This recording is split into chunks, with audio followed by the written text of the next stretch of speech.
Welcome everyone and thank you for watching. This isn't Denbo Live. For some reason, my Facebook app is not showing the go live option. I'm not sure why, and hopefully we'll have that resolved by next week for the next installment of Denbo Live.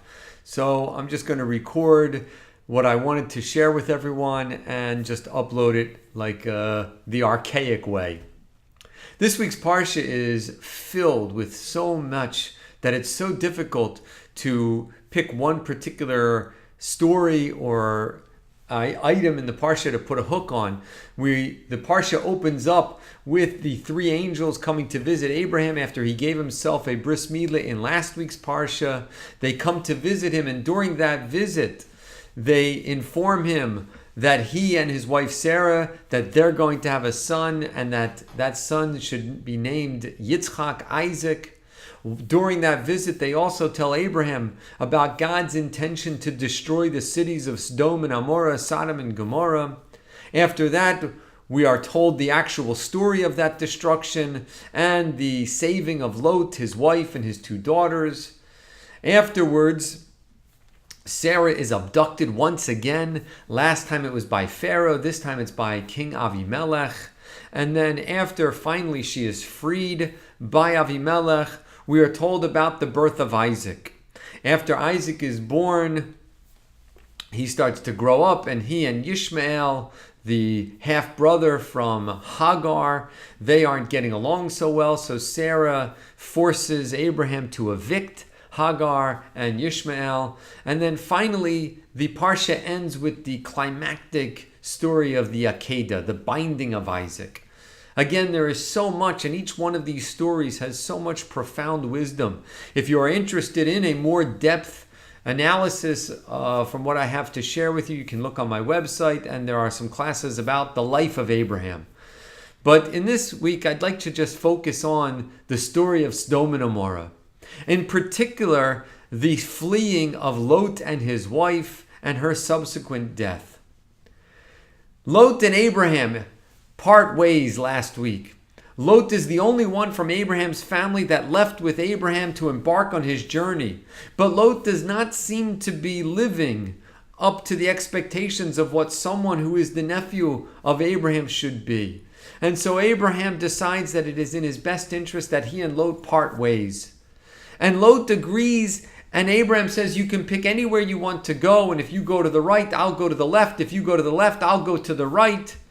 And Lot chooses where to live, the cities of Sodom and Amorah, the most depraved cities in those times. It would be like someone saying, you know what, I don't want to stay with you because I'd rather go live in the lofty moral bastion of Las Vegas. Of that time, Lot chooses the cities that make Las Vegas look like a city of angels, like Los Angeles. And Lot goes and lives there. And the only thing that he holds on to from the character of Abraham is this hospitality. Abraham was known for his hospitality, and Lot held on to that. However, the city of Sodom forbade hospitality. They did not allow guests into their city. They did not allow people to share and open their homes. And sure enough, when these angels came to Sodom to destroy the cities, but particularly they went to save Lot in the merit of his uncle Abraham, Lot quickly escorts them into their home. He quickly rushes them into their home so that nobody knows that they've come to the city. And Lot wants to serve them like host should serve his guests, and he wants to prepare food for them, and he sees that his wife, in preparing the dishes, doesn't have any salt. And so he asks his wife to go to the neighbors and borrow some salt. And she goes to the neighbor and she tells the neighbors why she is there to borrow salt. She tells them that my husband has brought these guests into the home. And of course, word spreads through town that Lot has guests in his home, and sure enough, they come to the home to kill these guests. And Lot barricades the door, and the angels hold back everyone from breaking in. And the angels say, you must flee the city immediately. We can only hold off this mob for so long. We can only protect you for so long. You must flee the city immediately and run. And the Torah says very specifically, run for your soul. Don't look back. And sure enough, Lot, as he's fleeing with his wife and his daughters, his wife looks back and she turns to a pillar of salt. And there are many explanations why she had to die, why she had to turn to a pillar of salt, measure for measure. The whole story surrounded by salt. She told the neighbors about the salt, and she told the neighbors about the guests because of the salt. And she was very stingy, and therefore she turned into a pillar of salt. But I'd like to add something a little bit different. When the angels said to Lot to run, they said very specific, run for your soul. Do you see, when we have an opportunity in life, when we see an opportunity, we have to run for it. When we see that where we are is not working out, when we see that the situation we are in is not where we should be, it is not what was working for us, we have to figure out where should we be going. What options are our best options? And when we realize what opportunity is in front of us, we should run for it. Don't hesitate. When an opportunity comes your way, run with all your being, run with all your soul, run for it. But more importantly, as you run for this next opportunity, don't look back. Don't look back. Don't spend your life looking back on lost opportunities. Do you see, at that moment, Lot's wife realized what an opportunity they had lost. Instead of moving to Sodom and becoming insular and becoming selfish like everyone else around them, they could have had an impact on the city. They could have had an influence on those around them. And she realized what a mistake that was. I lost that opportunity. And when we realize opportunities are lost, that's bitter. And at that moment, we have a choice that we have to make.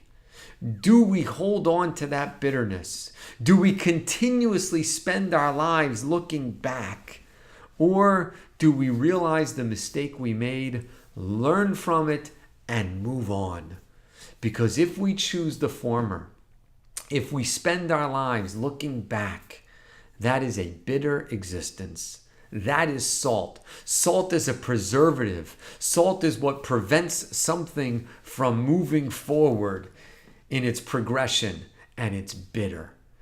We all know people that spend their lives holding on to a moment in past, either a moment of glory, that time in high school when they caught the touchdown and they won the game, and that's it. Their life peaked in their junior or senior year in high school. And the rest of their life, they're looking back, holding on to that. And we also know people that look back at when their life didn't peak. Looking back at their lives when it didn't go so great. And now they realize, with the wisdom that life has given them from hindsight, what they could have achieved. And instead of just learning from that opportunity and applying it in future opportunities, in future situations, instead what they do is they look back, oh, if only I had, if only. That's a bitter existence. The angels say to Lot, this is done. It didn't work here. Flee.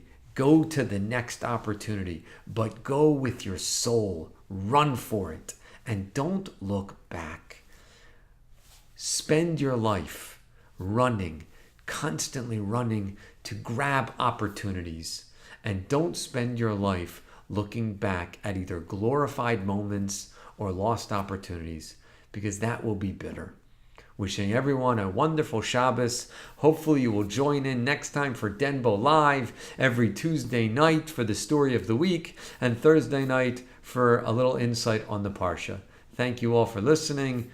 Good Shabbos, and tune in next time, hopefully, for Denbo Live.